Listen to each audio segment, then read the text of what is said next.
We're broadcasting here from the Vox Media podcast headquarters, and we have a video connection. And Edward might have some slides and things like that, which we will describe and also put up on the site.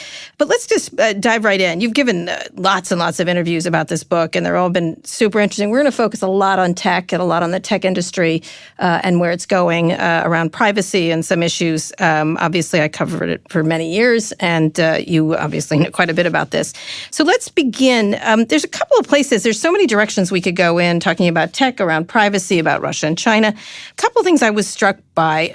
It was a quote by Alison Stanger that was written about you in one of the reviews, and I do want to quote from some of the book itself, which was that you could see Snowden could one day be seen as America's first traitor patriot, said political scientist Alison Stanger. And it was one of the reviews that I thought was quite good in the New York Review of Books. In May 2015, the U.S. Court of Appeals for the Second Circuit, reversing an earlier opinion of a lower court, ruled that NSA's bulk collection of Americans' telephone metadata violated the terms of the Patriot Act. The next month, Congress passed the USA Freedom Act, which prohibited the NSA from collecting that metadata. Stanger argues that before 2015, Snowden was a leaker, but that after 2015, he was a whistleblower. It's a catch-22. If Snowden hadn't broken the law to point out the government had broken the law, what the government had done wouldn't have broken the law. So if you can follow that, I think you quite understand that. I want to get a sense of what you think you are, especially in the light of recent revelations about whistleblowers and the focus on them this past couple of months in the Ukraine. So I'd like you to describe yourself. Yeah, I mean, I covered this in great detail in the book because I think there's a lot of misapplication of terms, particularly the distinction between what is a leaker and what is a whistleblower. The government argues, of course, they are the ones who decide who is and is not a whistleblower. The process of sort of the government accepting your allegations and the government reforming a system as a result of the allegations you bear out. That's what they say is a whistleblower. And they have laws that sort of establish this process. Now, the problem with that is the laws very strictly limit what you can report in the context of what you can report. You can't really take a policy issue to the proper channels, right? And especially if we're talking about any kind of meaningful wrongdoing, right? A serious misconduct that arises from a policy decision that could be unlawful or unconstitutional. This is because the whistleblowing laws are designed around this concept of waste, fraud, and abuse. It's really for someone who is basically abusing their office in a very direct and demonstrable way. Any kind of discrimination. So a single individual acting, right? A single. Right.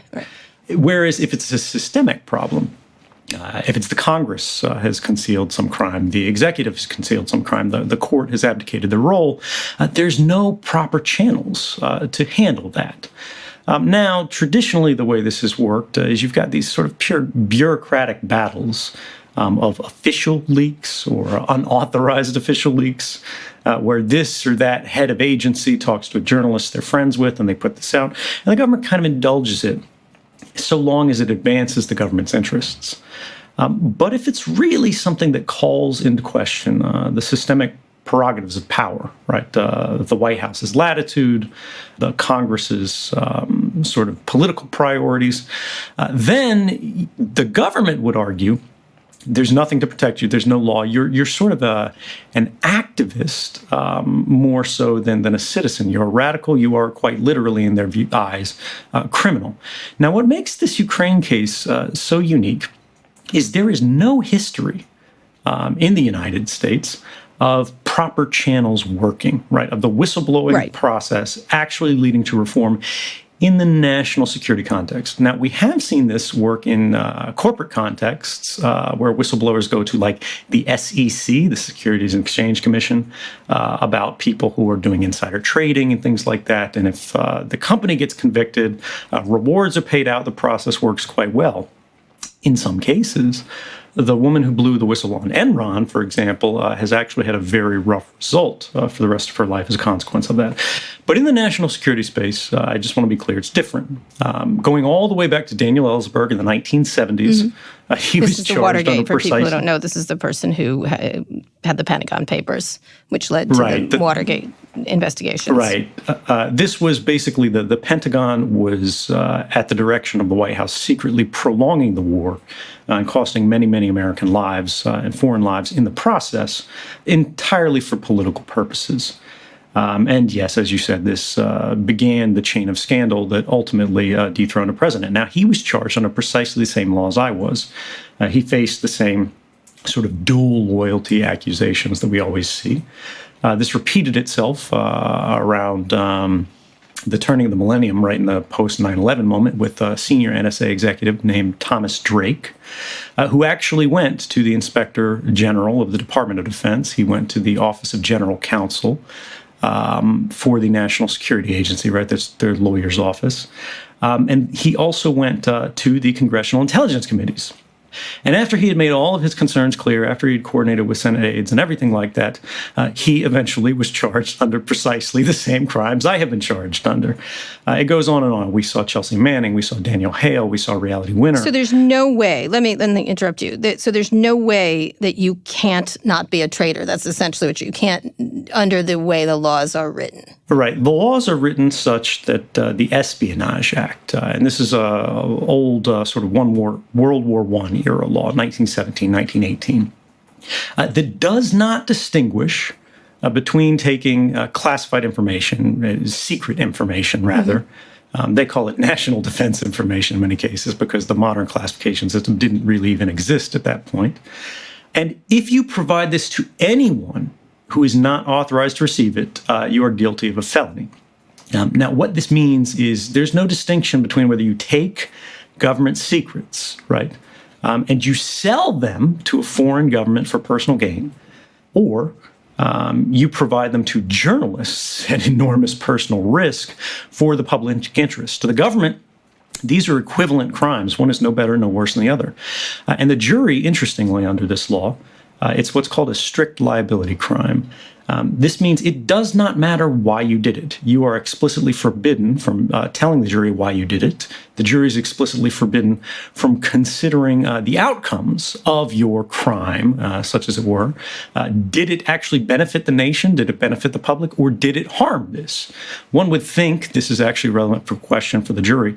But so far as the law is written, so far as the trials have been held by the government, and again, we've got decades and decades of history here, the only question the jury gets to consider is, was this law broken? Not, was it justified? And this is crucial because even in the case of, murder, homicide, manslaughter, the jury considers two questions. One, was the law broken?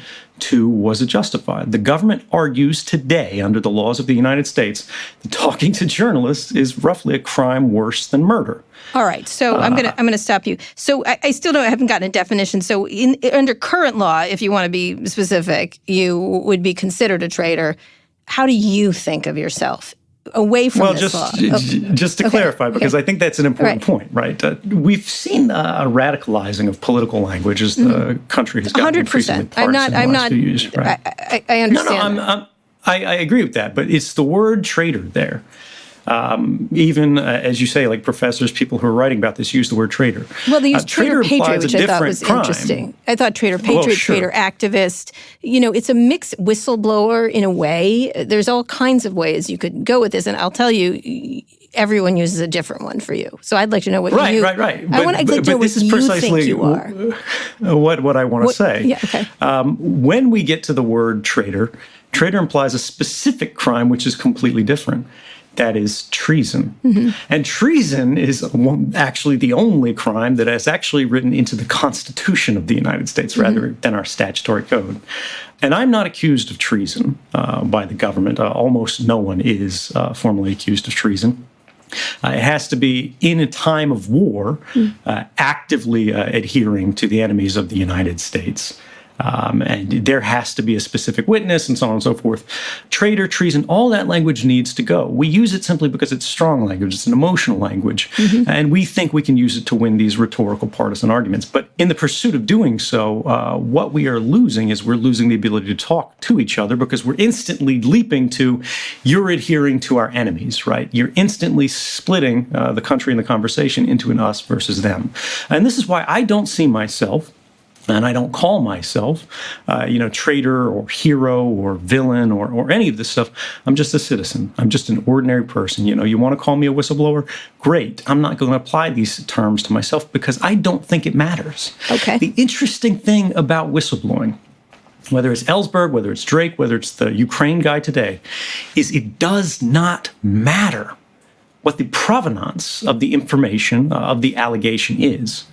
What matters is the truth of it, right? The whole key behind blowing the whistle is to raise the alarm about what is happening. A truth and then that's it's out of your happening. hands. It's for the system, then it's for journalists then to look at this, to investigate this, to find the truth of it, and then hopefully if it is a matter of public concern, to hold those who are responsible for it to the account of the public and perhaps to the law. I'm curious, when you're watching what's been going on with the current whistleblowing in Ukraine, how do you look at that, what's happening? Because this was an intelligence officer. This was classified information until the White House released it, obviously. How did you look at that from afar? So it's a fascinating case, precisely for all of this preamble that we've gone through. Traditionally, proper channels don't work. And in this case, proper channels were not working. A lot of people go, oh, this person went through proper channels, so they're a whistleblower. Whether they are or not, I say doesn't matter. What is interesting is they were going through official channels. They went to the Inspector General of the intelligence community, and they started stonewalling the complaint. The White House got involved, and they said, this can't be shared with Congress.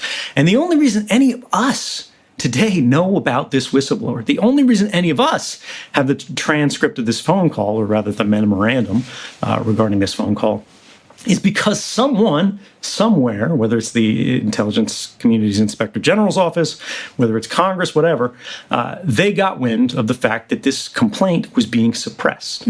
And then somebody somewhere went to the press and told them about this. They told them the details of the complaint. They told them why it mattered. And this, under the laws that we've just described, was actually a felony.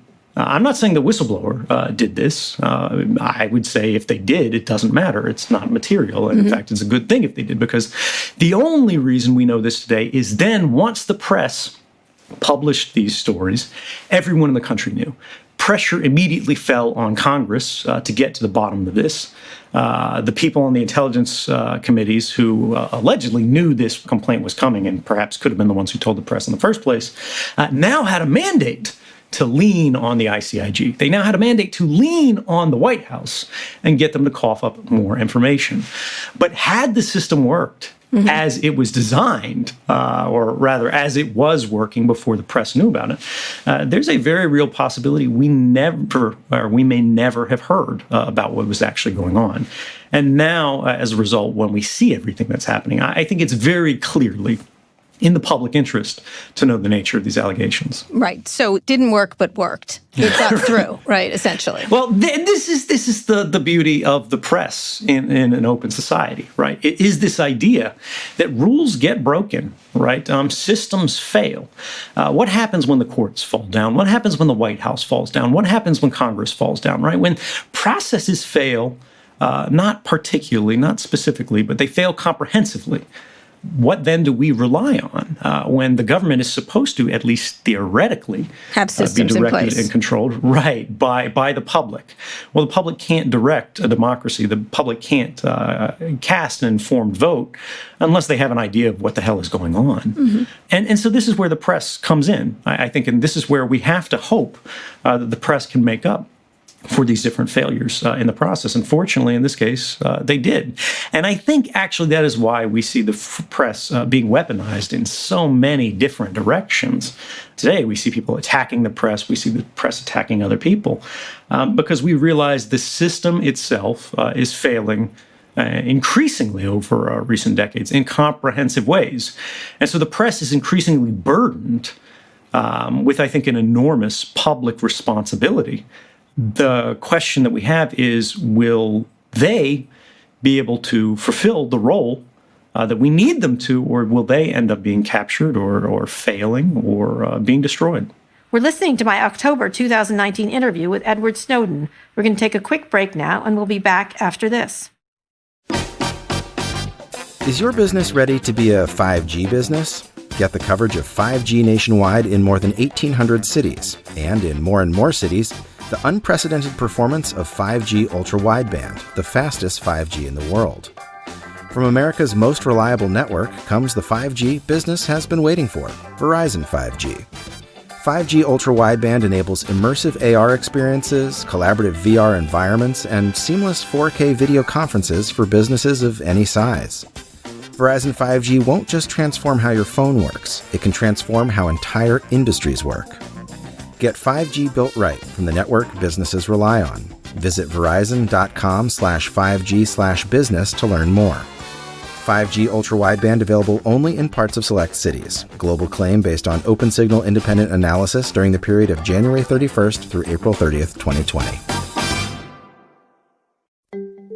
If you're an early adopter, you get that your devices and your connections need to be fast and help make your life better. But you might be forgetting one thing.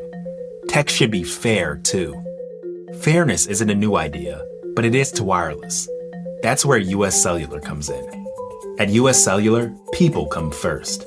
And that means a fast, reliable connection with no hidden requirements and no activation fees. They'll even pay you back for unused data. When you upgrade to US Cellular, you upgrade to fair. Learn more at uscellular.com. Let's get to you and talk about the reason you wrote this book. You've been 6-7 years, is that correct? Yeah, over 6 years. 6 years. I do want to get to regrets and different things like that, but let's talk a little bit about the beginnings of the book, because one of the things that I was struck by, because I was also around during the early days of the internet, you write a lot and very eloquently about the early days, and I was there when it was made into a commercial thing, when it was released to the public. I was using it at the same time you were, and you talked about it in almost a romantic style. The internet was my sanctuary. The web became my jungle gym, my treehouse, my fortress, my classroom without walls. Talked about The Legend of Zelda, Super Mario, the lessons you got from there. Can you talk a little bit about this sort of relationship you had with the internet? Not just because you're like a typical nerdy guy, like that kind of thing, but I think a lot of people had these feelings about the early internet, this hopefulness about it. Yeah, this has been one of the things that struck me, seeing the public response to the book, not in major platforms and book reviews, but just people writing on forums, right? People on Twitter, and they constantly connect with this early passage in the book where I'm talking about how I encountered technology and the internet as a child and what it meant to me. And they said it was almost a sense of nostalgia for them. They remembered it. The internet was a very different place when I was a young man. Now, of course, this is all colored by youthful naivete, right? I was a child experiencing these systems for the first time. But children are treated unequally, necessarily, right? Whether it's by parents, whether it's by government, whether it's by their school system, any system, right, recognizes they are children, and so treats them in different manners. And this is meant to protect them. It's meant to provide a better upbringing, more direction, whatever. But children, more than anything else, they want to be treated equally. And computers at the time were truly blind to age. They were blind to origin. So long as you could connect, so long as you were able to access the technology, you had some gateway into this community, you were naturally a part of it. And so I would end up speaking, with like college professors on old BBSs and things like that. And they would spend all of this time educating me on a one-to-one level. Some of them undoubtedly knew I was a child, despite the fact that I very much didn't want to be seen as one. Other times, when I did reveal my age, I immediately regretted it. But then people took better care of me. The idea here is that the internet, because it was a non-commercial space, it was a cooperative and creative space. Everybody was there to create a new community. Everybody was there to connect. Everybody was there to understand and to learn and to share. Now, as you know far better than I do because you had an adult's perspective at the time, the internet was rapidly being attempted to be commercialized. This led to the dot-com boom and then the inevitable bust. But what I saw in that period where I was becoming a young man was all of these companies that had failed started looking for new business models. And what they did was they were creating the groundwork for the surveillance capitalism model we see today.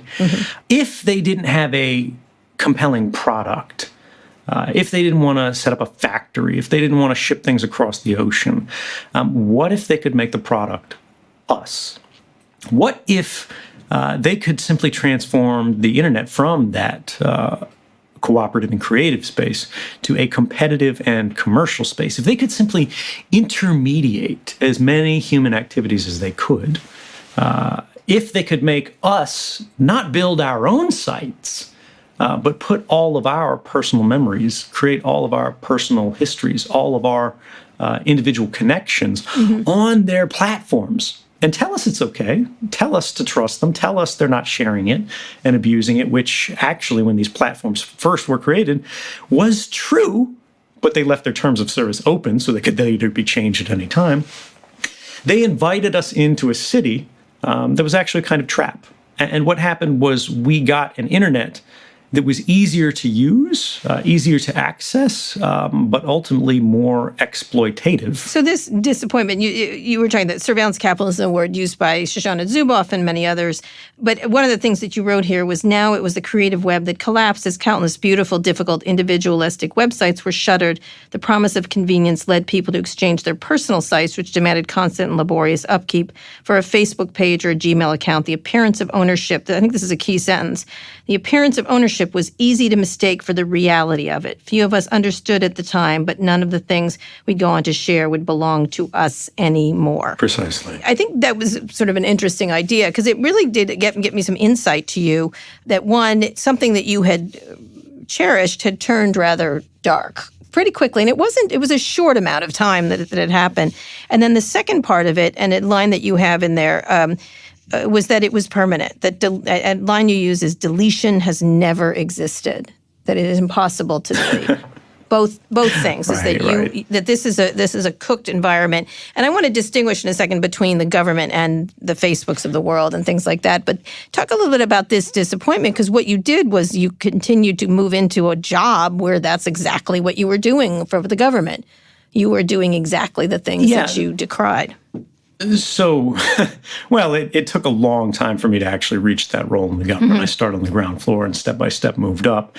And I was originally in a systems administration role, where I was maintaining systems that I inherited for the CIA, which was largely human intelligence for many years before I actually moved over to the NSA and started working with signals intelligence and this kind of data collection. It was a long road to perdition, right? And I didn't necessarily realize can you distinguish for people the difference between human intelligence? So people that don't understand intelligence, it's called SIGINT and human. SIGINT and human. Yes. And then there's LOVEINT, but we won't get into that right now. But briefly for the audience, and this is covered exhaustively in the book for anyone who has any interest in this, there is the Central Intelligence Agency, the Defense Intelligence Agency, the National Geospatial Intelligence Agency. There's a billion different components to the U.S. intelligence community. And then there's the National Security Agency. But the basic idea is the CIA, traditionally. When you think about this, right, you were thinking human spies. This is largely a bunch of Americans working undercover as diplomats out of embassies, right? They're make-believe diplomats. And a few people who are working under non-official cover, which means they're not in embassies. They're working, as businessmen that are associated with major corporations or small fake companies in certain other countries. And the only thing they do is they go out to dinner with people. This is what happened with Baghdadi, too. They recruited a human intelligence. Precisely. And then they rely on this person, often in exchange for money, to tell them facts that they otherwise wouldn't have access to, right? You were just asking people to tell you about interesting things. That's the entirety of the James Bond spy game in real life, right? Nobody's parachuting into denied areas and, planting traps and this kind of thing in that way. That's not how it works in real life. There are covert action programs, but they're very small, very limited. Largely, it's people talking to people and eventually paying them to get them to sell out their country. Or company, or whatever. Signals intelligence is where, because of the advance of technology, sections of the government went, well, why are we dealing with people? People lie, people cheat, there's all this fraud, we can't be sure if they're telling the truth. What if we just spied on them through their devices? What if we spied on them through their communications that are traveling over the air, that are traveling on cables under the ground or under the sea, right? Whether it's the internet, whether it's your email, whether it's a phone call, all of these different signals in all of these different forms could be captured. And then you could analyze these for intelligence. That's the distinction between signals intelligence. Yes, and that's where you moved. You moved to that as you moved your way up into the intelligence. You were in the Army for a short period of time. Your family's has been served in the military or some aspect of the government for a long time.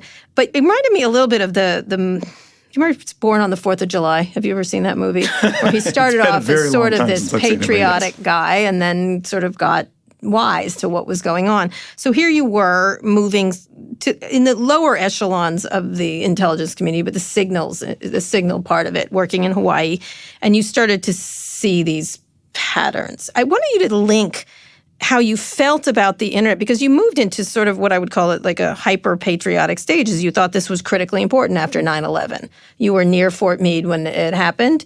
What was the influence of that on you? Because it seemed like you moved into, we need to do this to protect ourselves, and we need to collect as much into, because it was a fatal intelligence flaw, 9/11, and it impacted the government in a significant way. So I was at a particularly vulnerable politically age when 9/11 happened. I was 18 years old, and I was on Fort Meade, which I tell in the book, was evacuating on the day the country that needed the most. I was driving past them and seeing people pour out of the building. The CIA evacuated on 9/11. And with everything that happened, it was a moment of national trauma. If you recall, if you're old enough to have been there, not everyone in the audience these days is, but many of us were. Every underpass that you drove through, every sort of chain link fence you saw had red, white, and blue Dixie cups, strung across them that said things like, "United we stand, never forget." And then, again, if you understand, my father was in the military, my grandfather was in the military, basically everyone that I was connected to had some government history. It seemed natural to me that I should do my part. And this is how I found myself in 2004, a few short years later, when everyone else was protesting the Iraq War, volunteering to fight it and signing up for the Army. And it's because I was completely unskeptical of the government's claims. Everybody who was criticizing them, to me, seemed quite a bit unpatriotic, because to me it seemed unreasonable that the government would lie about something so consequential, right? The idea that the government would sacrifice a long-term public faith in the institutions of government, right? The White House, the military, the Congress, everything that we need to keep the system running for a short-term political benefit to justify an unnecessary war going into Iraq for like this whole conspiracy of Cheneyites. To me, it just didn't seem persuasive. The funny thing is that was actually the truth, and now we know that. And many people didn't need the years of evidence that I needed to eventually discover that. But what this is to say is that when you join an institution, when you volunteer to sign up for the government, and you go from the Army, you go to the CIA, you go from the CIA to the NSA, and you go to deeper and deeper levels, you get higher and higher levels of clearance, you are more and more involved in the system. You start moving from being strictly on the working level to be more at a policy level. You're making proposals. You are, in a real way, starting to become responsible for the system, which is to say you are becoming complicit in the system. And so to question the system is to question yourself.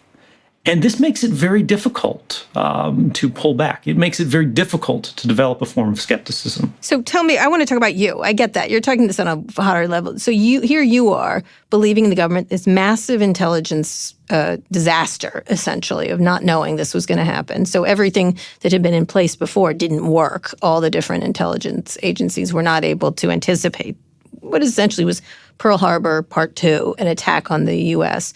It had an immediate effect of everybody trying to clamp down with the Patriot Act, obviously. This is not a surprise. It's happened every time this has occurred.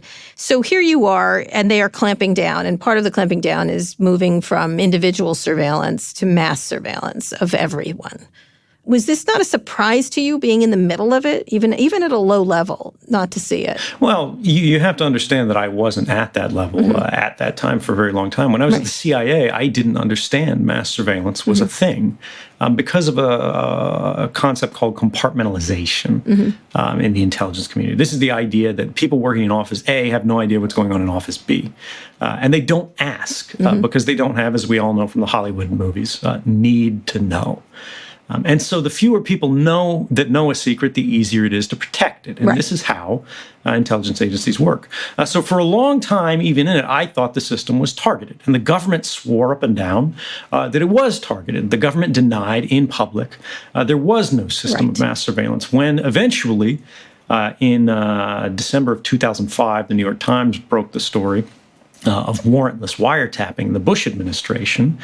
They said, this program was being done for a specific purpose. It was trying to uncover al-Qaeda sleeper cells, and that's why Bush unconstitutionally spied on everyone in the United States. Important to note here, the New York Times had that story ready to go in October of 2004 of the election year, an election that was decided by a historically small margin, and they sat on it at the specific request of the White House, decision of the executive editor of the New York Times at the time, Bill Keller, and the publisher, I think, one of the Sulzbergers. And it was only after Bush's very close reelection that we finally got to know about this. Now, in response, the government went, oh, fine, sure, we did this for a good reason. You guys are complaining needlessly. It was proper and appropriate, but fine. If Congress says we shouldn't be doing this because this White House's popularity is declining, we'll stop it. We'll push Congress to pass a new law, an emergency law called the Protect America Act of 2007, which should have given us a warning it was a bad idea, which retroactively immunized all of the companies that had made the Bush-era warrantless wiretapping program possible from any civil liability, right? Because they had violated the rights of everyone in the United States millions of times a day, and it could have resulted in the largest civil judgments in history. But Congress wrote a special law just to let them skate by. And the next year, they actually normalized this kind of surveillance under the FISA Amendments Act of 2008. But just to go back for a minute to that 9/11 moment you said that we didn't know it was coming. We couldn't have stopped it, which is not actually the finding. No, of course. It was an intelligence failure in terms of piecing it together properly. But it's more than that, I would say. The government does argue, yes, it was an intelligence failure. They say we had the pieces we needed to stop the plot. The problem was the FBI, the CIA, the NSA, they weren't playing nice together. They didn't share the pieces. And because of these walls, these limitations that they had on doing their work, people died as a result. And having worked in the government now since then, I was not in the government at the time, but anyone who worked in government can tell you how this works. I actually see it as a very different failure. They exploited a bureaucratic failure, which is actually the FBI, the CIA, the NSA didn't share information with each other because they couldn't. It is false that they could not have. There were procedures in place to do so. They didn't because they all wanted to be the ones responsible for busting the plot. They thought it was a small ball, small time plot. And government is always engaged in turf wars, right? They're always engaged in budget battles. Yeah. And so what actually happened, and we have former FBI employees and things like that on the record who have said this, is that because they didn't imagine it was so serious, they thought it was fine to compete against each other internally in government rather than cooperate. And that's why people died. Now, once the buildings came down, once the harm is suffered, the government pulled the Patriot Act off the shelf, which a lot of people don't understand was already written in advance. And it was a law they just never could have passed because there was no public support for this extreme level of intrusion. But now, in the wake of crisis with a terrified nation, they got it. So here you are, and you had a very good description of being in the pineapple field in Hawaii. You had moved there as a contractor. And it was very interesting how you described how you did it in the Rubik's Cube and everything else. It's a really interesting tale there. But what was the tipping point for you? Was it conscience or, you could say arrogance that made you decide to leak these documents? Was the conscience that made you I don't quite understand what was the moment you're like, okay, oh my goodness, they've done all these things. You have suddenly pieced together what others had not pieced together, sitting on this pineapple, under this pineapple, because you had the access to see what they were doing. What was the tipping point because until then you had kind of gone along with this. This is the way it was done. Yeah, it was a growing awareness of what was actually going on. As you said, most people in the building, most people in the agency, regardless of their seniority, did not understand and were actually not allowed to know how everything fit together. I was unusual because I had worked both at the human intelligence side on the CIA, I had worked on the signals intelligence side at the NSA, and I had worked in a technical capacity, which quite unusually, even though I wasn't at the top of the totem pole in terms of formal seniority, I was high atop heaven in terms of just raw informational power. The godlike role. Right. If you are the systems administrator, you can see everything. And this should scare us when we think about it in the context of corporations, Facebook and Google. We've written about that but in many government, times. now roles. I could see everything. Right. Now I could see everything everywhere. And when I saw how the system fit together, my concerns became more and more clear. But people want the cinematic moment. They want to think there's the golden document that changes everything and it shapes you. But the reality is this is a process that happened over years. What happened was I changed as a person. The skepticism that I lacked during the Iraq War developed over a period of years simply by seeing more and more contradictions between what the government was saying in its internal emails to the entirety of the NSA and CIA workforce about what everything we're doing is completely okay, and what they were saying under sworn testimony before the Congress, right? What they were telling the public, what they were telling journalists, and what the actual truth was, the private classified reality of the government's activities. And when I got all of this, and when I saw, particularly in the case of an inspector general's report, which brings us back to official channels and whistleblowing, in the wake of that Bush-era warrantless wiretapping program we talked about before, which formerly inside the government was classified under a code name called Stellar Wind. There was a requirement in the Protect America Act and the FISA Amendments Act of 2008 that said there has to be an investigation into how this happened, what happened, and who knew what and when. And they did this. All the different IC components who were involved in it put together a report, and they submitted it to Congress, and then they submitted an unclassified version, and that was made public. Now, I had seen that, and for many people who saw this, it was interesting.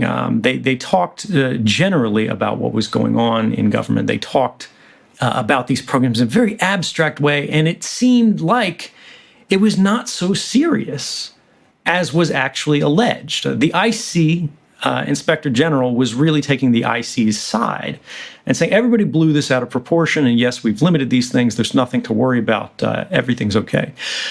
When I saw the classified version of this report, which wasn't until Hawaii many years later in 2012, I saw that unlike what we see today, when we've seen declassified versions of all these reports that have come out in the last years, normally the unclassified report is the classified report with a bunch of black bars on top of it.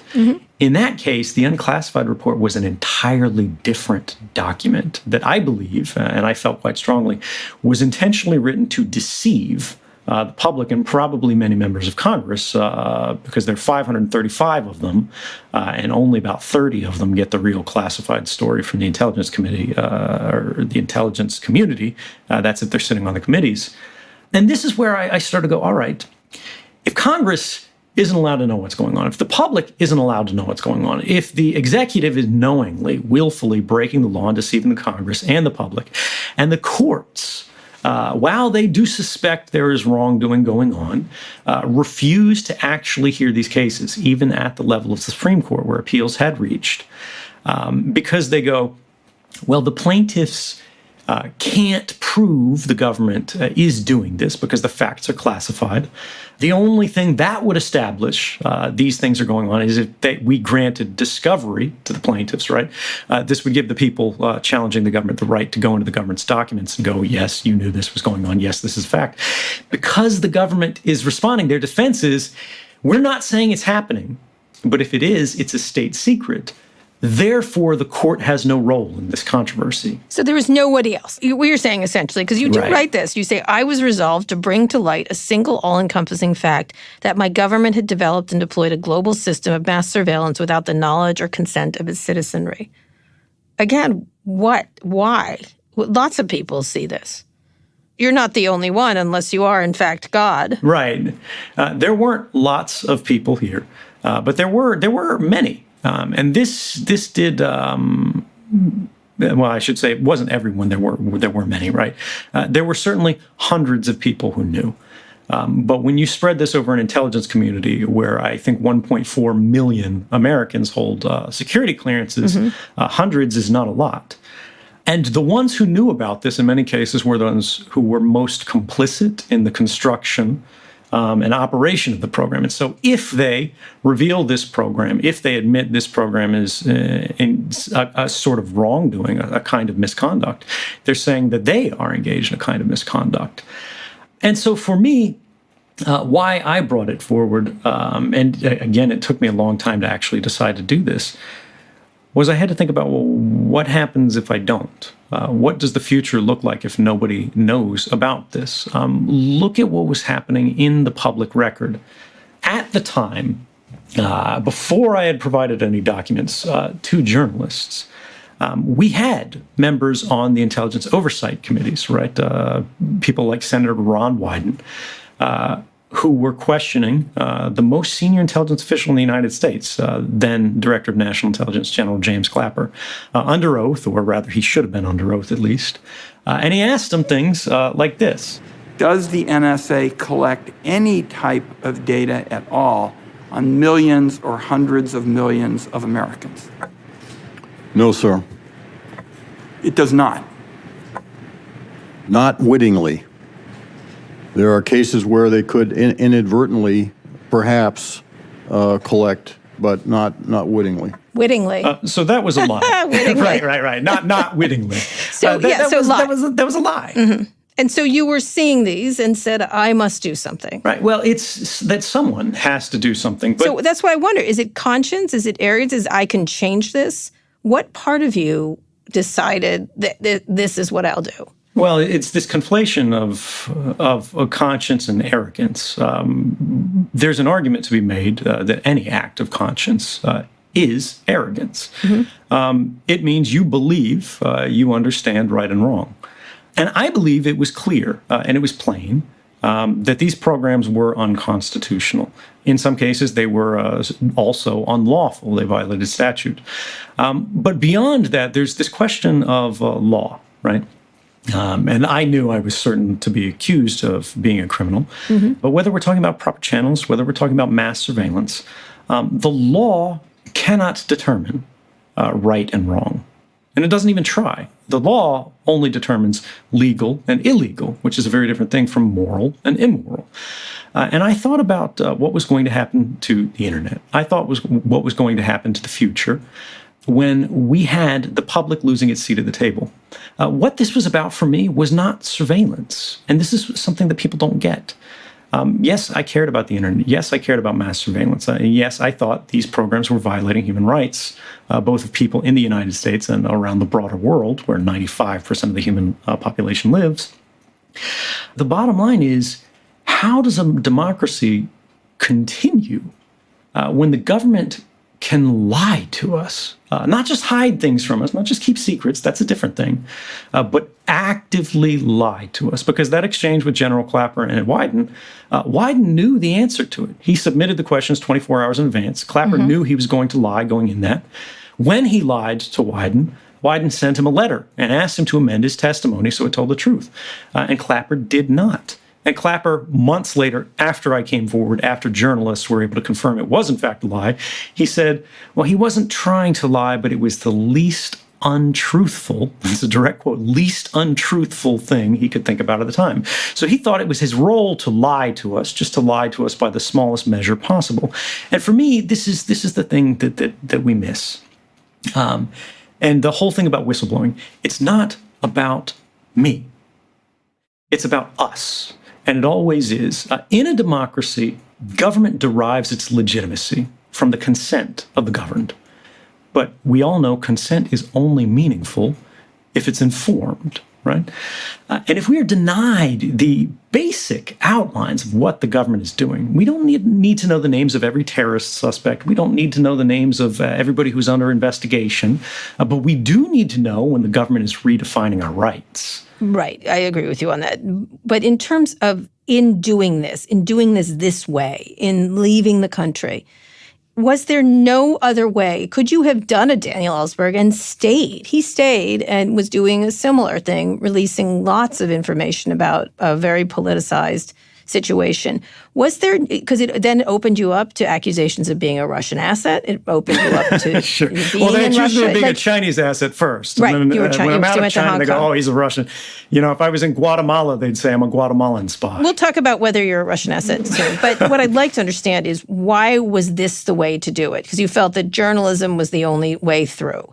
Because there are lots of other ways. And also, were you worried at the same time about the damage that you might do to actual intelligence assets with the information you released?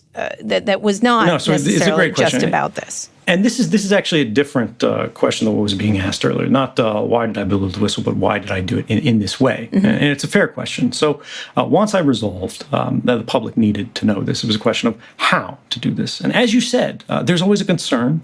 So what if I'm wrong? What if I'm crazy? What if I misunderstand the system? What if I'm just an arrogant jerk, basically, and my self-importance is going to create risks? This is why I work with journalists. And people don't understand this because, they only hear talking heads on the news and the allegations that are like third hand. The number of documents that I have revealed, the number of documents that I have published, that I've disclosed is zero. What I did was I gathered evidence, a corpus of material that I believe showed unlawful, unconstitutional, or unethical behavior on the part of the United States intelligence community. I then provided this to journalists. And these journalists only gain access to this material on the condition that they would agree they would publish no story simply because it was interesting, right? No clickbait, nothing that was just newsy, but could harm national security. Instead, they had to make an individual institutional judgment for every story that they were willing to stand by, that it was in the public interest to know this particular story. In all cases, that process was followed. Then, on top of that, I required them to go to the government in advance of publication, warn the government, we're about to run this story, and give the government a adversarial platform, basically the right to argue against publication, to say, you don't understand, this program is useful, it's saving lives, if you publish this detail or that name, it'll cause harm. And again, every case that I know of, this process was followed. And this is why, in 2019, everyone who's involved in the reporting is so confident that no harm has come as a result. There's been lots of allegations. Lots of but there's been Susan lots Rice, of allegations. President Obama, others felt that you did damage national security. This is crucial. They have all alleged that there has been harm, but there has been no evidence in 6 years publicly presented that there has been any damage at all, right?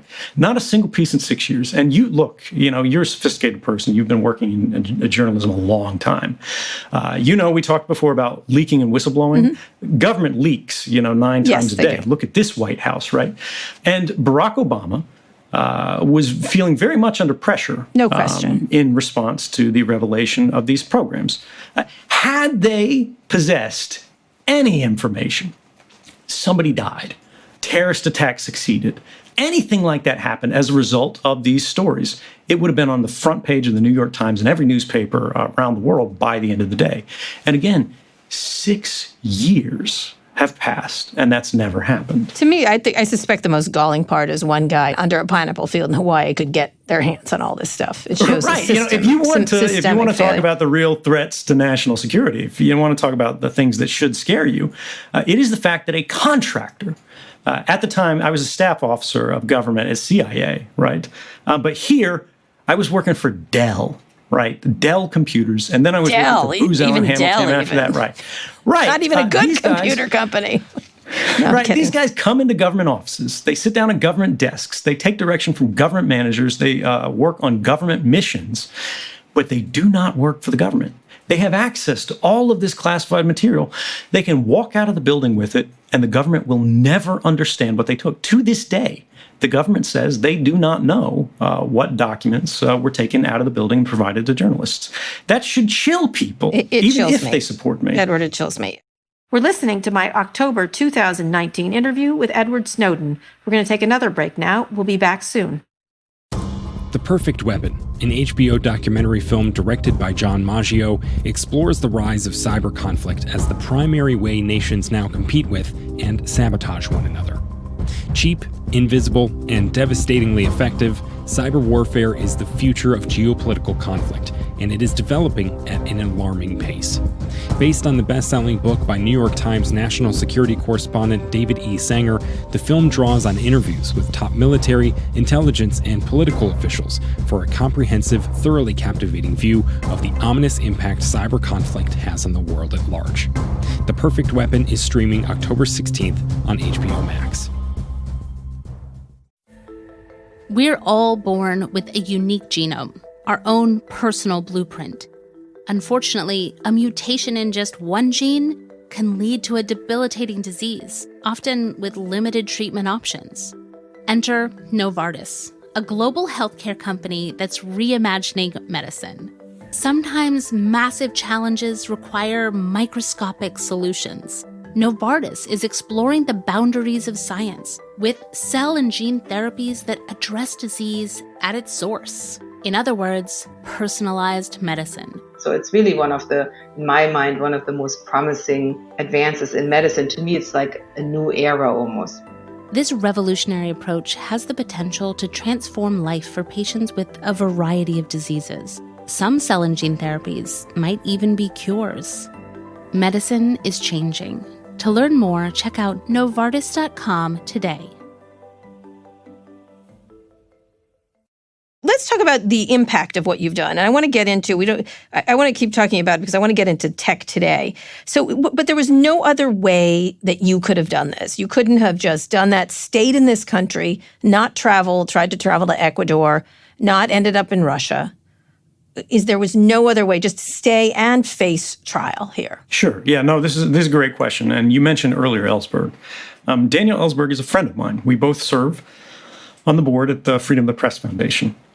And Daniel Ellsberg has written opinion pieces. Daniel Ellsberg has told me personally that if he were me today, he would not have stayed in the United States. And if he were me, even if I were granted a pardon today, he would not return to the United States. Because the American justice system that he faced in the 1970s is not the same justice system that we face today. We did not have the same case law. We did not have the same processes. We did not have the same systems of solitary confinement and closed courts and classified proceedings that we have today. He does not believe that it is possible for a whistleblower in the United States who is charged under the Espionage Act, as I certainly would be, regardless of where I was in the world, to receive a fair trial. And I agree with him. I actually watched a documentary about him called The Most Dangerous Man in America. In the weeks and months before I made my final decision, because I wanted to learn from those who had come before me. And I wanted to do this in the most appropriate way, right? I wanted to try to, again, maximize the public benefit while mitigating any potential risks. There's always going to be risk in journalism in an open society, but can we minimize that and maximize the benefits? So this brings us to the final point, which is the single point of failure. Quite simply, I had worked for the CIA. I knew what they were capable of. We had in the United States programs of torture. We had in the United States programs of indefinite detention, secret prisons. We held people on ships in international waters so we didn't have to report their presence to the International Red Cross. No less than Barack Obama, who by many would be considered, one of the better presidents, was engaged in extrajudicial killings, even of American citizens, far from any battlefield. In the case of Anwar al-Awlaki, and even his child, who was like 15 years old, Abdul Rahman al-Awlaki. And when you look at all of this, and you think about the fact that what the journalists and I were working on here is not a small potatoes thing. It is a government-wide violation of our founding documents, our founding laws, that goes up and down. We had to avoid what I looked at as a technologist as single points of failure. If we were in the United States, all in the same room at the same time, and they discovered us, and I thought it was very likely, in fact, I always thought the most likely case was that I would never make it out of the United States to meet journalists. I'd be caught before I left the building or leaving the airport. But if we were in the same place at the same time, they could have stopped the story. They could have kicked in the door, arrested me, searched the journalists, and all that. After that. Okay, so we're in Hong Kong in a hotel room. Right. Why not then come back? So this is the question. And I think it's a question of responsibility. And a lot of people look at this. There's this face the music argument. And I have had a single condition for returning to the United States, to volunteer to face a trial where I almost certainly would be sentenced to spend the rest of my life in prison under the Espionage Act. The only thing that I have asked from government is that they grant whistleblowers the right to tell the jury why they did what they did, and for the jury to consider the question of, was it justified or not justified? This is the Espionage Act that we talked about before. Currently, as we say, there is no fair trial possible for whistleblowers because juries cannot consider whether or not it was proper and appropriate. There is only a question of, did you provide classified material to someone who was unauthorized to receive it? If yes, you are guilty. You only face a sentencing, right? And it's a question of how many hundreds of years you'll go to prison for. Remember the case of Chelsea Manning. She was sentenced to 35 years in prison.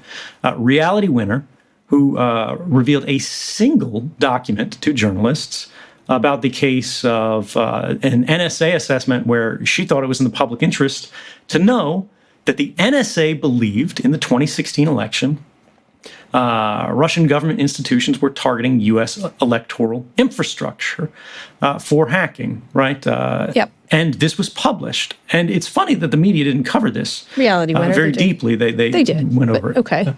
Well, no, very, I read very a lot briefly, about but they didn't go to wall All right. for it. But the thing is, she got 5 or 6 years for a single document. Now, in the case of this, what I have to look at is if I return to the United States and I can't have a fair trial, the same way none of these other people have a fair trial, you just go to jail. What is my responsibility to the next whistleblower?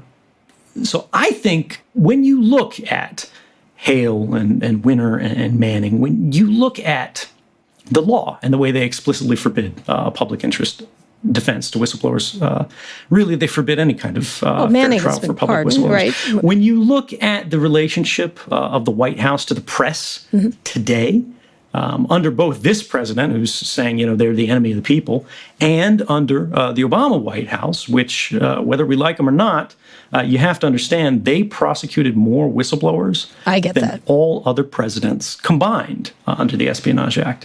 And then, having looked at that, people try to tell me it would be responsible to perpetuate this system of injustice rather than to try to use my position to reform it and make things better for the next whistleblowers, I think that would be irresponsible. You also didn't want to go to prison, in other words. You didn't, and be put in some hole somewhere where no one would see you again. Well, that's your point. Certainly no one does, but you have to understand, I've just said I volunteered for prison under single condition. Right. I'm risking the rest of my life in jail for the government to give a very simple concession, which is just go, juries get to assess whether whistleblowers are justified. You've written a book, you've had your say, you've done tons of interviews. Would you come back now and face that? For the same condition, yes. But there's no special conditions for you. Would you do it anyway or not? No, it has to have that condition where they'd have to change. You'd have to essentially change the law. Well, think about what you're asking. I understand what I'm asking.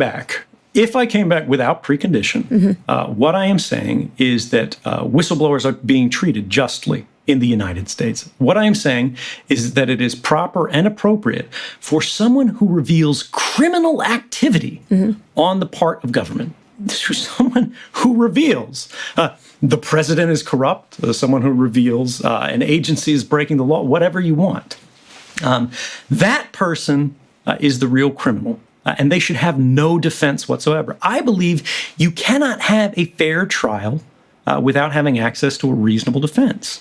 The government disagrees. When I've made this offer to the government, saying, look, if you give me a fair trial, I'll be back tomorrow, the Attorney General responded in writing and said, we promise we will not torture you.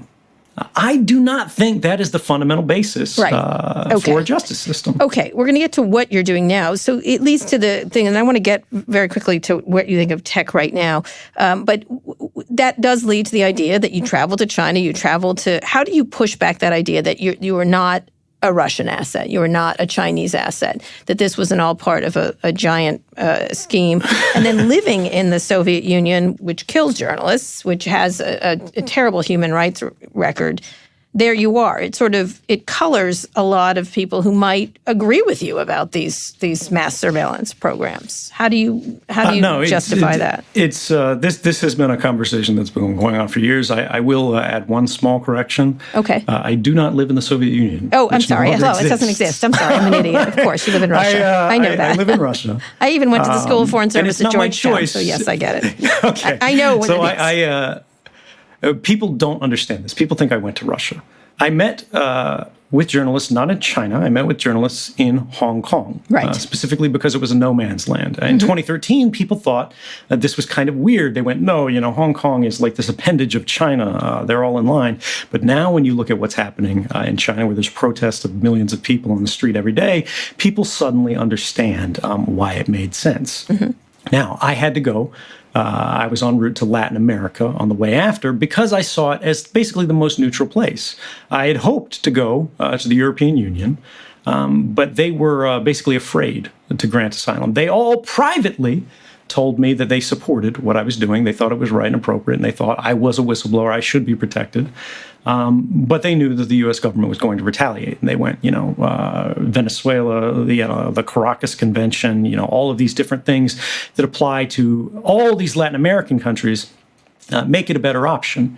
Now, if you look at a flight map, which I did, you can't get from Hong Kong to Latin America without going the long way around the world, because otherwise you go over U.S. airspace, which, because the U.S. has passenger manifests for every flight in the world, obviously would not have been possible. So I have to do an air bridge, basically, traveling through non-extradition countries. You have to go through Russia. You have to go through Cuba. You have to go through Venezuela. And then from Venezuela, you go into Ecuador, you go into Bolivia, you go to Brazil, you go wherever.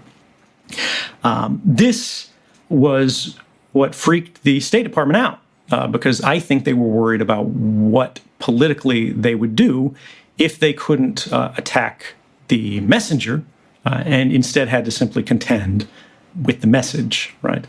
So as soon as they heard I had departed Hong Kong, they canceled my passport while I was in the air. And this trapped me in Russia. And so I spent the next 40 days in that Russian airport filing asylum claims in 27 different countries around the world. And every time one of them would get close to letting me in, the phone would ring at their foreign ministry, and it would be either the vice president or it would be the secretary of state. And they would say, look, we don't care if it's legal. We don't care if it's a proper assertion of asylum. We don't care if it's consistent with the Universal Declaration of Human Rights, which the United States themselves helped draft. But we see this as something that's going to make life uncomfortable for us, and there are going to be consequences.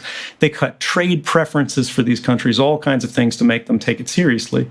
They even grounded the presidential plane of Evo Morales, the president of Bolivia, on the grounds of a mere rumor that I was on board because diplomatic aircraft are supposed to have diplomatic immunity, and they wouldn't let him leave. The entire airspace of Europe was closed to his aircraft until the U.S. ambassador was allowed to walk through his plane with him to confirm that I was not on board.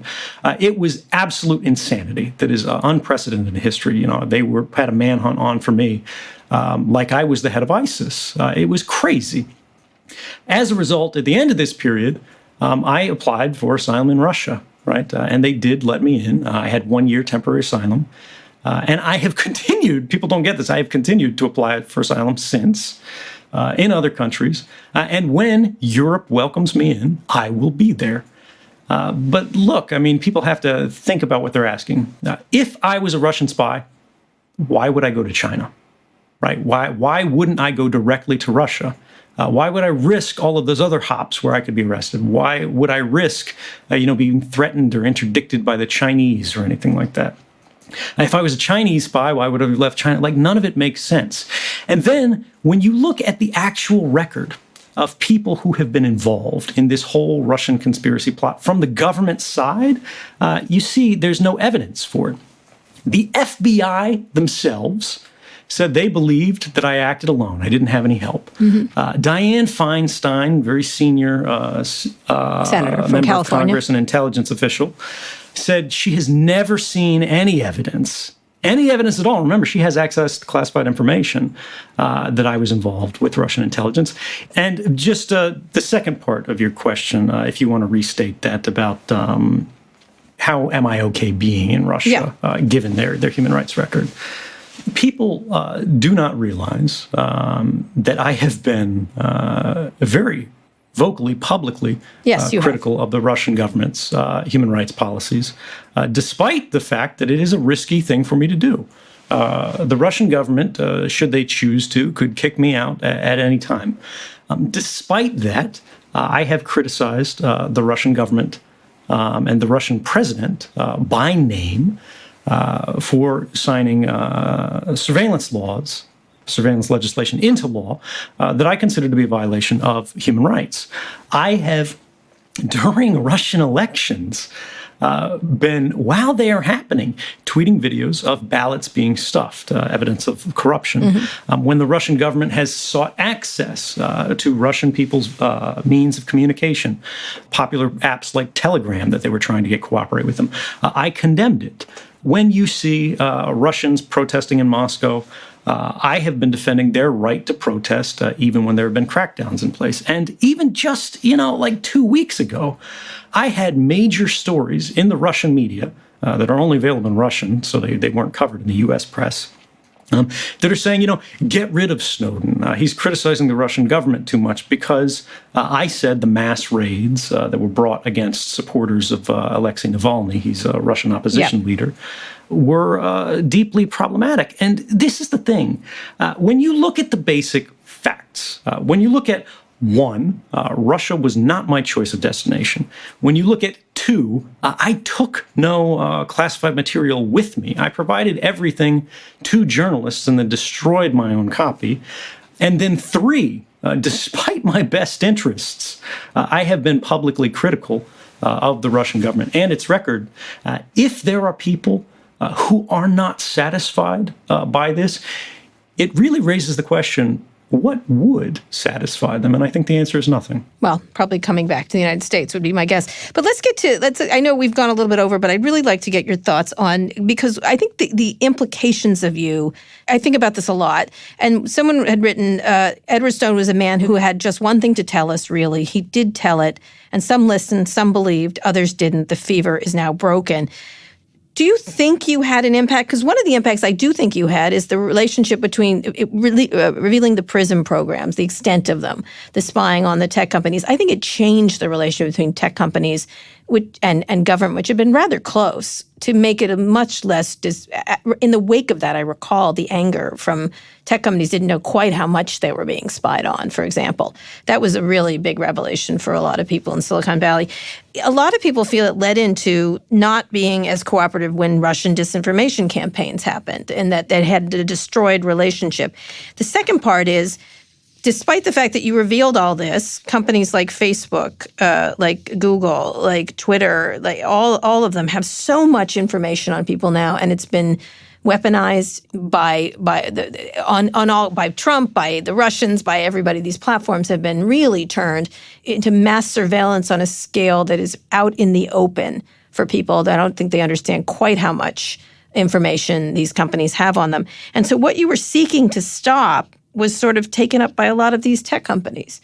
Do you look at them that way? I mean, what's occurred is an inability to stop these platforms from doing exactly what you complained of, and then at the same time being weaponized by malevolent players like the Russians or the Iranians or whoever. No, I think so. I'm not blaming you for Trump, Edward, at this point.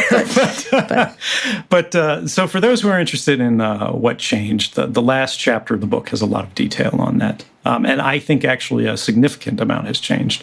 Strictly on the technical side, as you say, I think it's a misunderstanding to say that the revelation of mass surveillance has actually made the tech companies do this kind of thing more. I think what is misunderstood is the fact that the tech companies were already doing this before 2013, but they were doing it invisibly. We didn't understand that it was happening. They were denying that it was happening, in many cases under the cover of government that was backstopping their lies. And as a result, we had no ability to try to resist it. We had no ability to try to reform it. We had no ability to try to create better systems that would not be so vulnerable through encryption or something else. Right, exactly. Sort of pervasive encryption and so on and so forth, which I believe is really one of the major ways out of this hole that we've been dug into. The fundamental problem today is that these major tech companies have... Well, let's simplify it.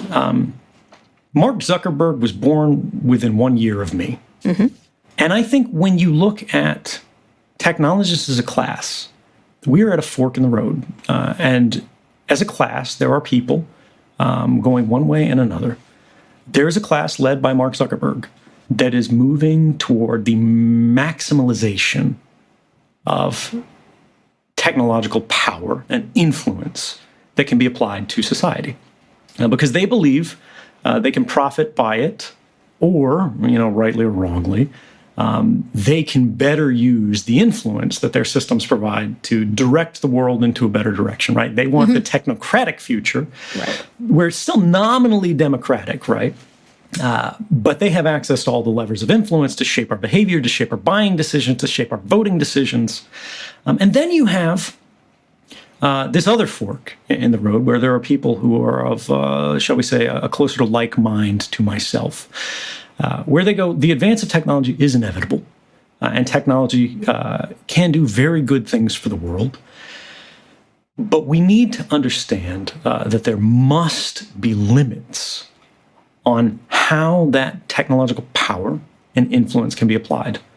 Because all these guys on the other path, right, they talk in very abstract terms. They talk about data collection, right? They talk about data analysis and exploitation. It's not data that's being exploited. It's people. Data is about people, right? It's not data that's Thank being you for making that distinction. That's exactly right, I must say.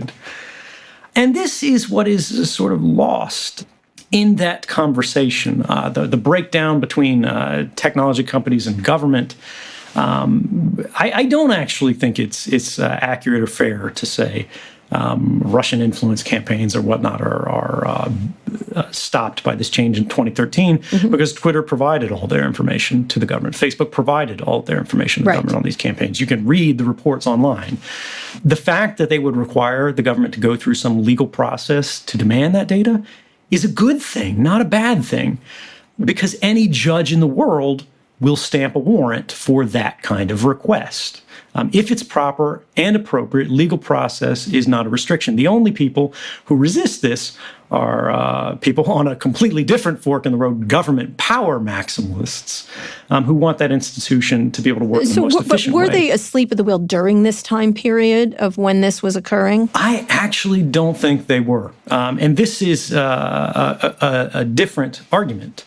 But look, in my final position at the NSA, a lot of people think I was entirely and always a systems administrator or a systems engineer or sort of an operations and systems guy.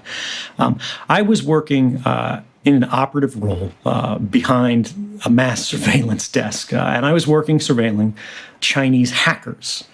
In my final position for Booz Allen Hamilton in Hawaii, right?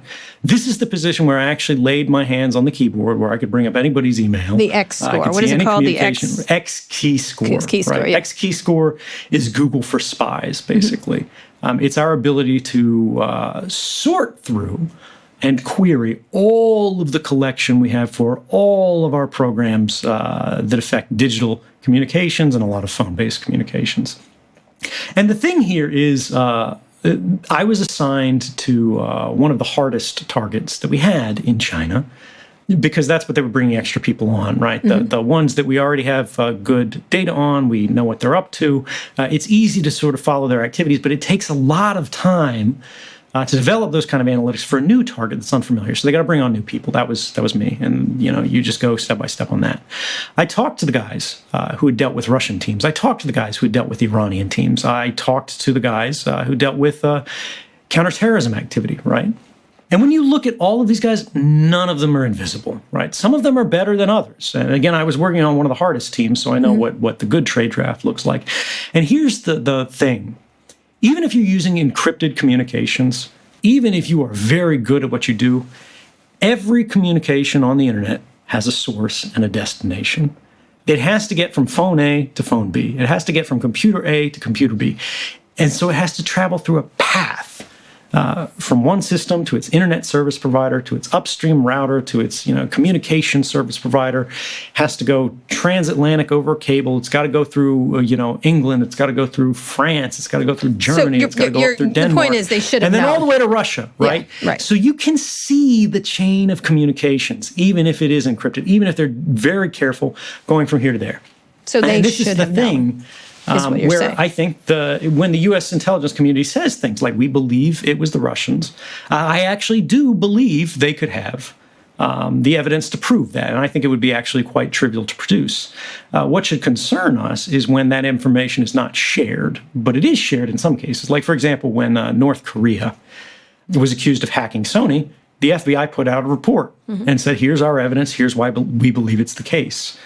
And then when we see people like Reality Winner, showing that the NSA does have, at least internally, these assessments that say we think it's this people doing it for this reason. There is no reason that these kind of reports can't be declassified and should not be declassified. And so this is what I'm getting to. Not that the intelligence community didn't know, or that they did know and they didn't stop it, but that overclassification is a much greater threat to our democracy. The excessive embrace of secrecy is a much greater threat than increased transparency. What about these companies? The government companies? would argue. Go ahead. I want to go. What about these companies themselves? What was their responsibilities? That the overclassification is not something that might have hindered them in knowing what was happening. Well, actually, it is, because when you think about you do have Facebook, companies right? facing state actors, fighting state actors. Sure. And they all have different units that try to investigate these things. Some of them are better than others. Some of them have more realistic budgets than others.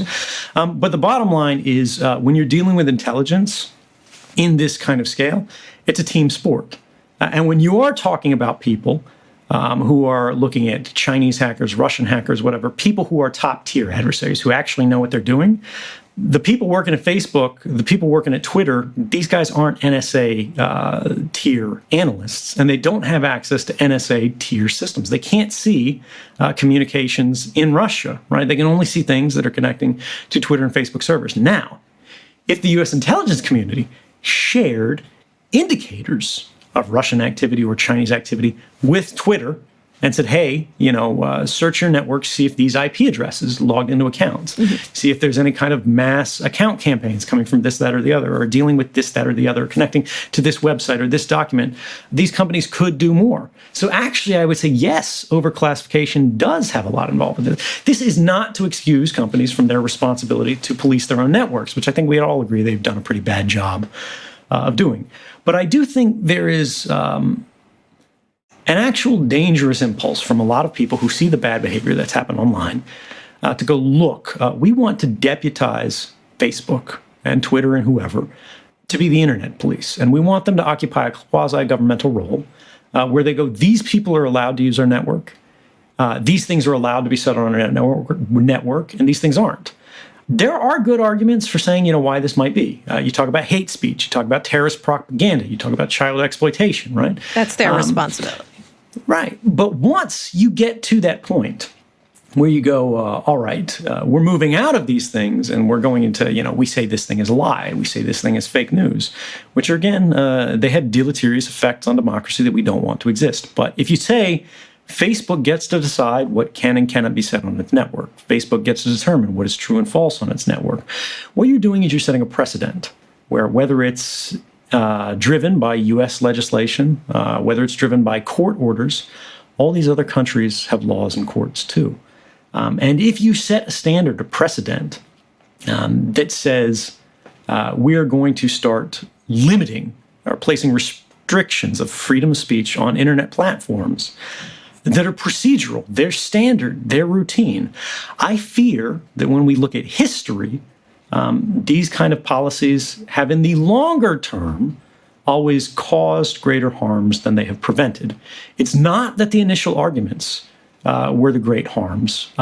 It's that the precedent enabled the far greater harms to come after. So what do we do about the massive amounts of information these companies are collecting? What do we do about the lack of transparency and the fact that people are mass surveilled by these companies too? I mean, in terms of their activities, right. How would you regulate them? This is the hard question. Again, I just like when I came forward, I didn't want to be the guy who published anything. I didn't want to say what the public should and should know. I didn't want to say how policies should be changed.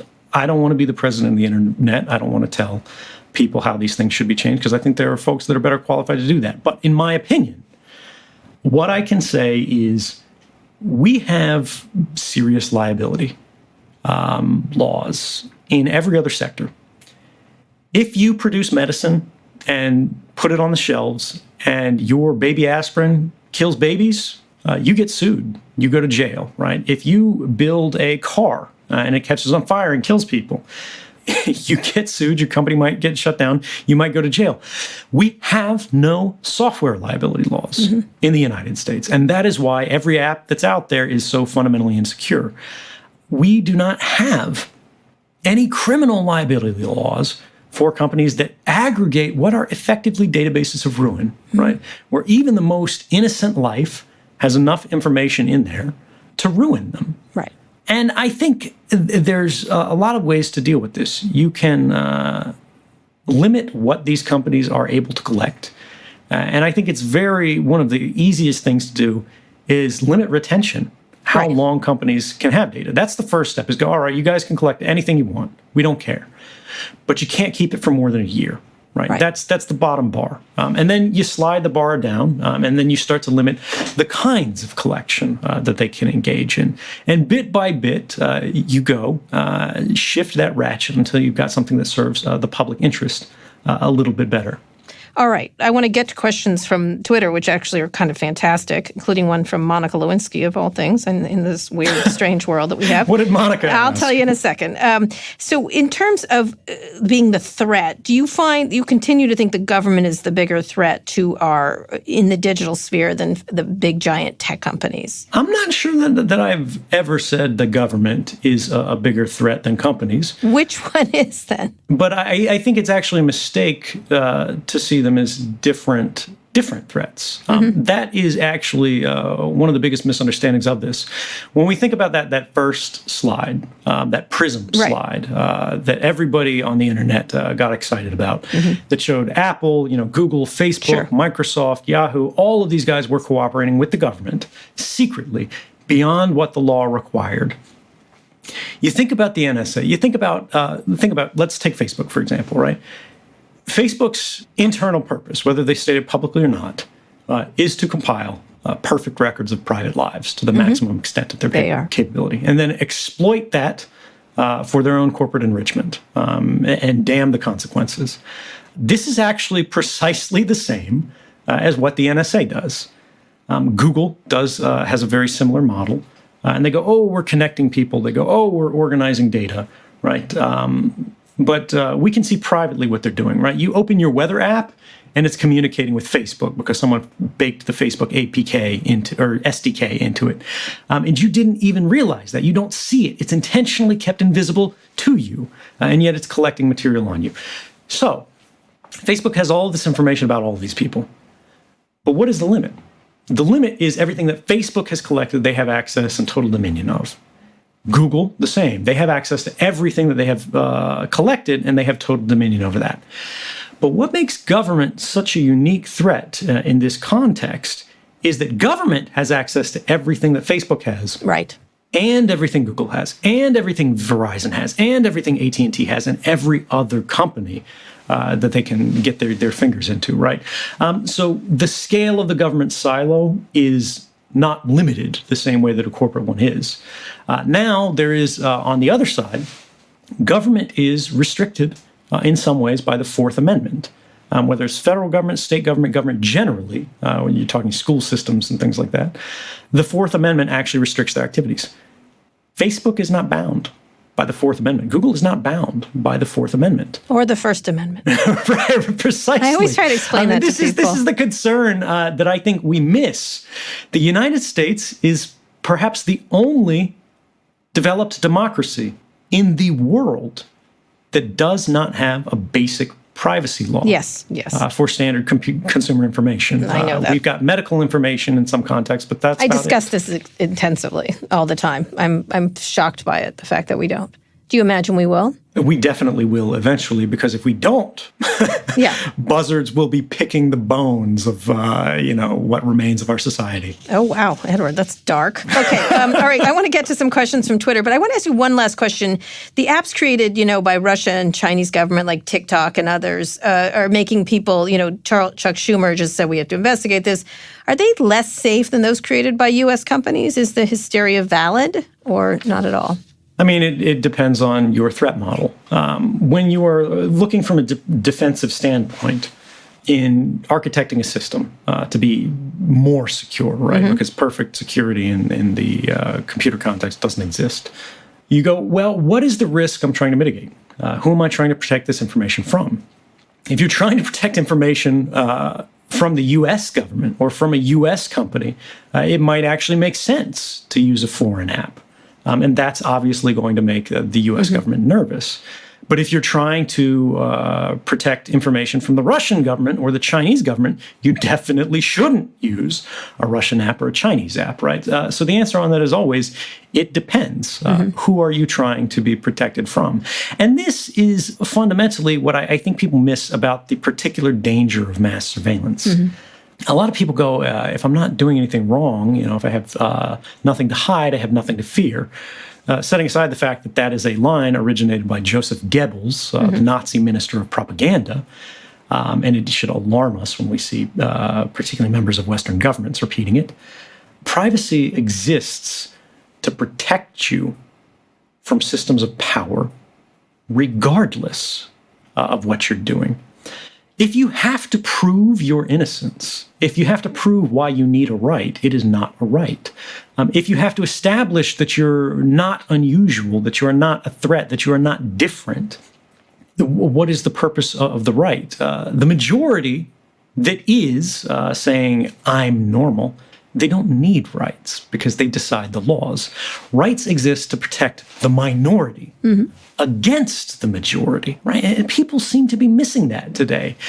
Saying that I don't care about privacy because I have nothing to hide means I don't care about anyone who might have something to hide. That's exactly right. And you are destroying their future for your convenience. Yeah, one of the good lines in your book is that the American Revolution was about liberty and the Internet Revolution is about privacy. It's the same word. Liberty is privacy, which is interesting. It's just a different time. It's a different time. All right, I'm going to ask some questions, and then I'll have one last one of my own from the Internet. Let's go into a couple. Personal tech. Honestly curious, what tools exist today to make your life easier? Is Signal still the standard? What can an average person do to protect themselves while enjoying the benefits of smartphones? You are constantly under surveillance by the Russians, presumably, even, correct? No, I'm constantly under surveillance by everybody. Okay, they all watch you. Israelis, okay, what do you, are you, I don't even want to think about what that means, but what tools do you use to make your life easier? You just are assuming everything's public? I don't normally like to give endorsements of particular tools because the landscape changes so quickly. Right. I have used the Signal Messenger, Wire Messenger. I use Cubes as an operating system. This is a more secure kind of operating system that creates compartmentation. So if one of your applications, for example, one of your uses like your browser is hacked, it doesn't mean you lose everything on your entire computer. Right. I would be interested in mobile operating systems for people not to use standard Android provided by Google with all of their sort of Google services malware baked into it that tracks everything you do, or even an Apple device. Although iOS is much more privacy respecting than Google's equivalents, they have some serious security issues right now. There is Graphene OS, which is an Android variant that's much more secure, developed by a young man by the name of Daniel McKay, who I've spoken with, and I think quite highly of his work. And then there is, which I cover in the book quite extensively, the Tor project, which I believe is still the most important anti-censorship network on the internet today. Okay, let us go into Russia. Have you turned, that was lots of them, by the Russians. I think we already covered that. Okay, yeah. What have you learned much Russian? What did you think of the Russian media coverage of America? How is your job in Russia going? Do you get a vacation? Yeah, when people think about like my life in Russia, I'm a nerd, right? I've always been an indoor cat. I don't go out to the club. That's not my scene.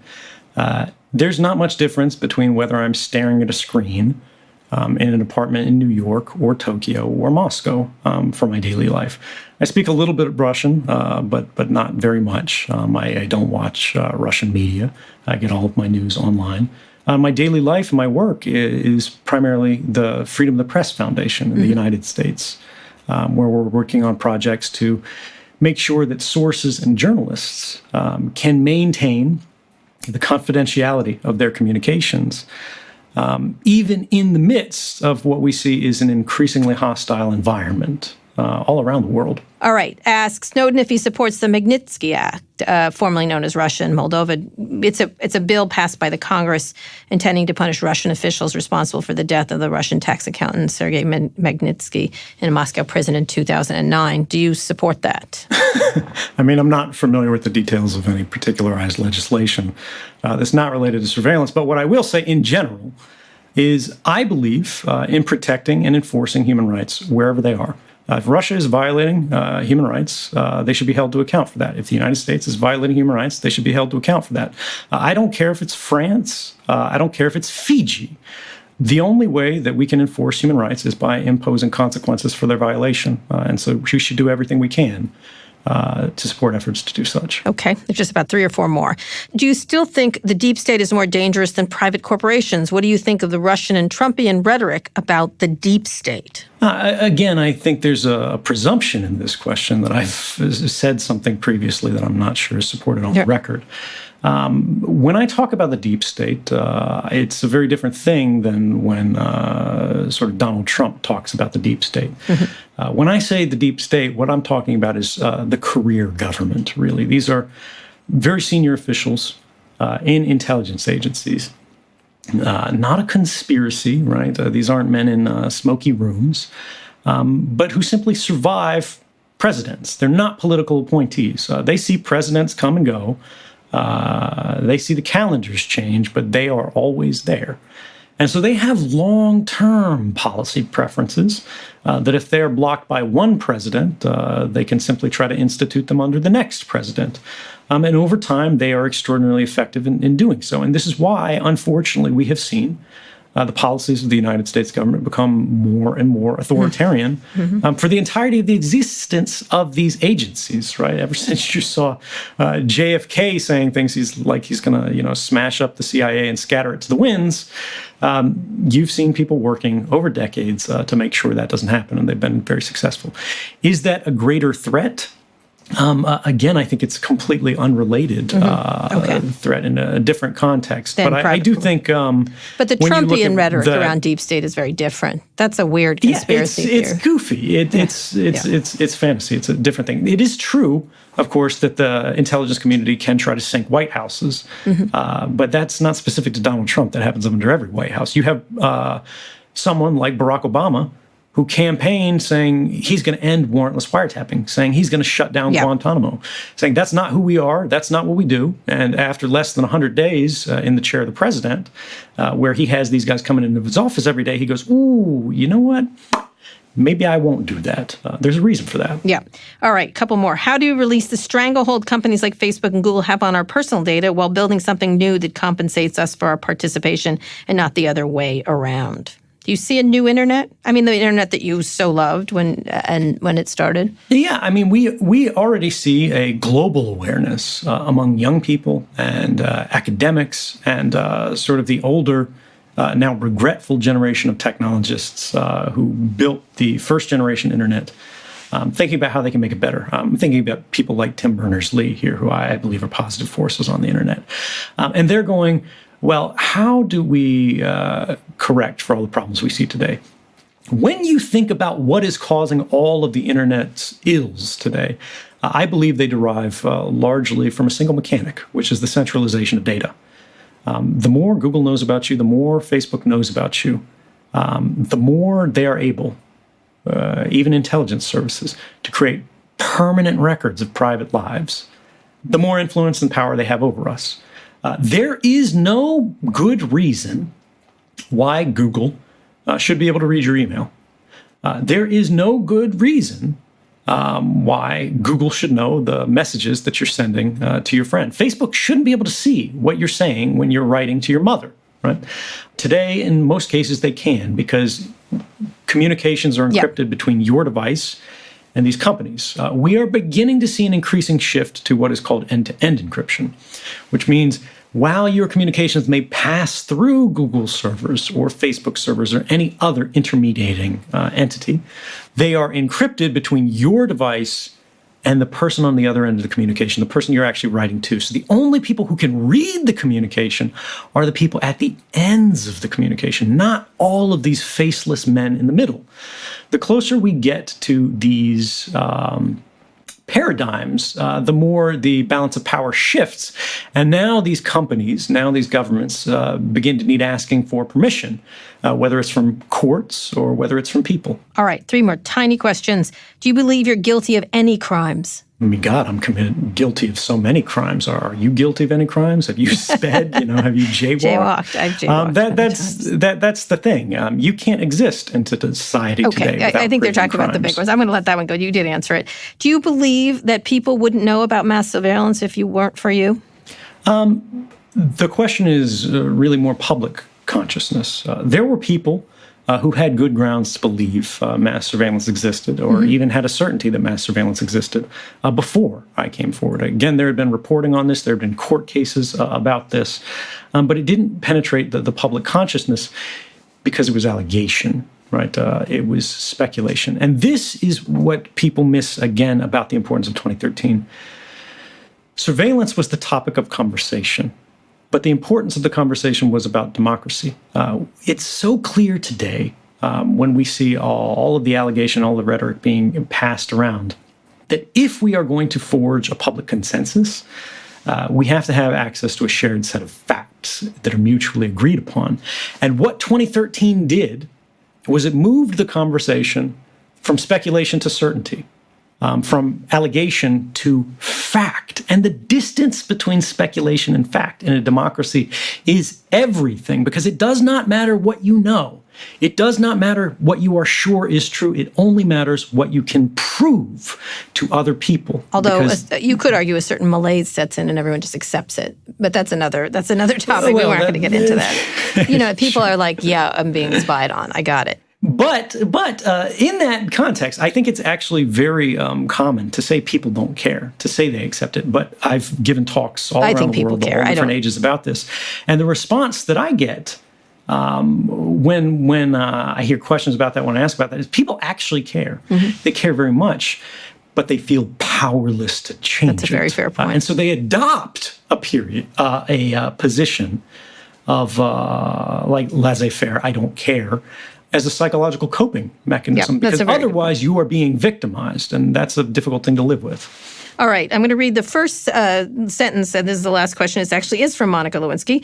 My name is Edward Joseph Snowden. I used to work for the government, but now I work for the public. It took me nearly 3 decades to recognize that there was this distinction, and when I did, it got me into a bit of trouble at the office. It made me laugh out loud. Yeah, a bit of trouble, Edward. What would you feel, this is from Monica Lewinsky, what would you feel is the best ending to your story? I.e., where does he hope to see himself in 5 to 10 years?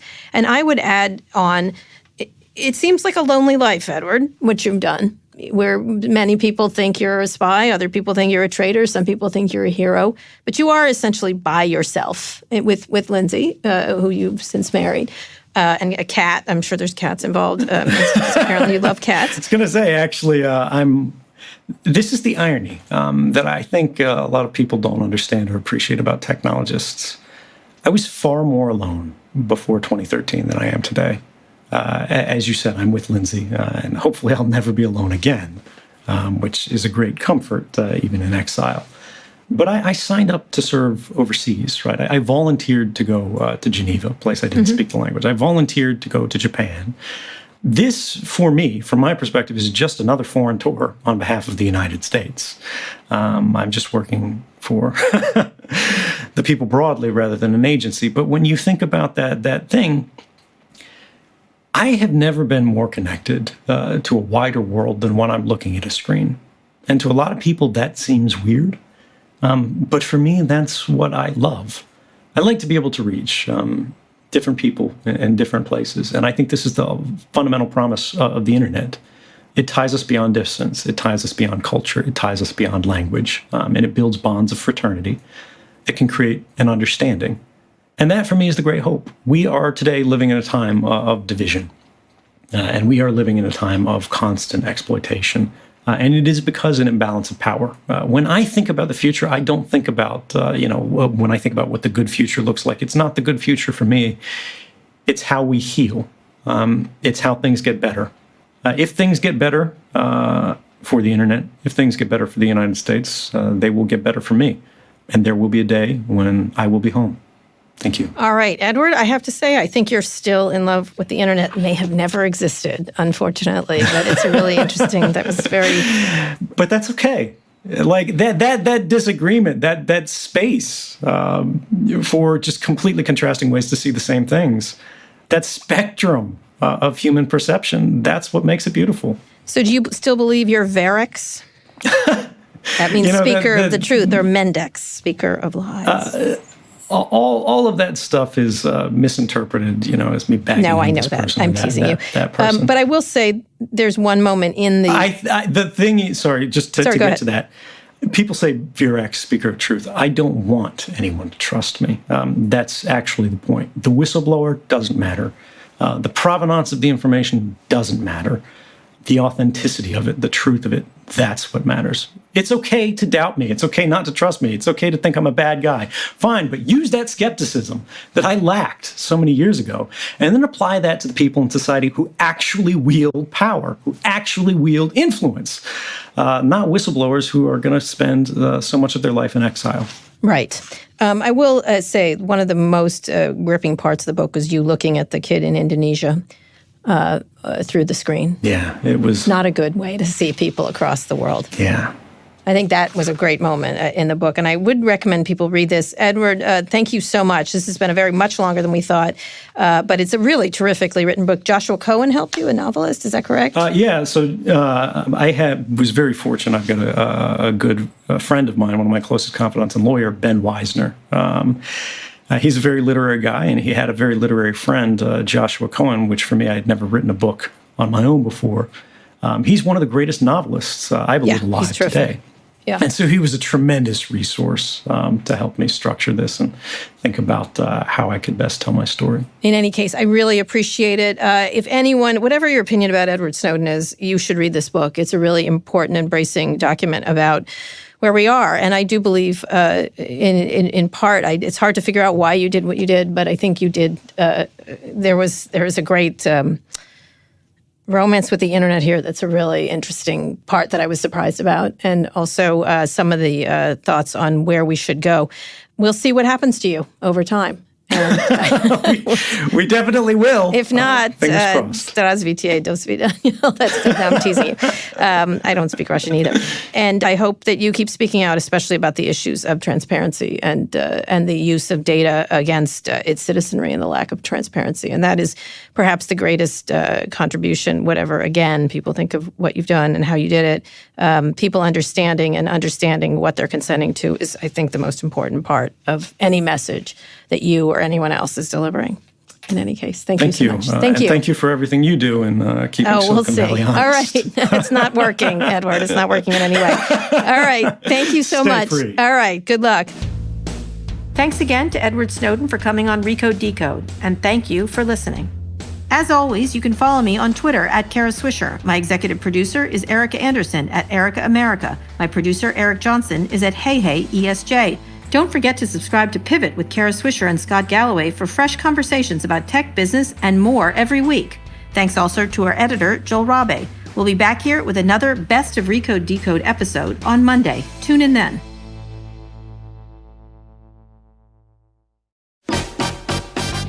Is your business ready to be a 5G business? Get the coverage of 5G nationwide in more than 1,800 cities, and in more cities, the unprecedented performance of 5G ultra-wideband, the fastest 5G in the world. From America's most reliable network comes the 5G business has been waiting for, Verizon 5G. 5G ultra-wideband enables immersive AR experiences, collaborative VR environments, and seamless 4K video conferences for businesses of any size. Verizon 5G won't just transform how your phone works, it can transform how entire industries work. Get 5G built right from the network businesses rely on. Visit verizon.com/5G/business to learn more. 5G ultra-wideband available only in parts of select cities. Global claim based on OpenSignal independent analysis during the period of January 31st through April 30th, 2020.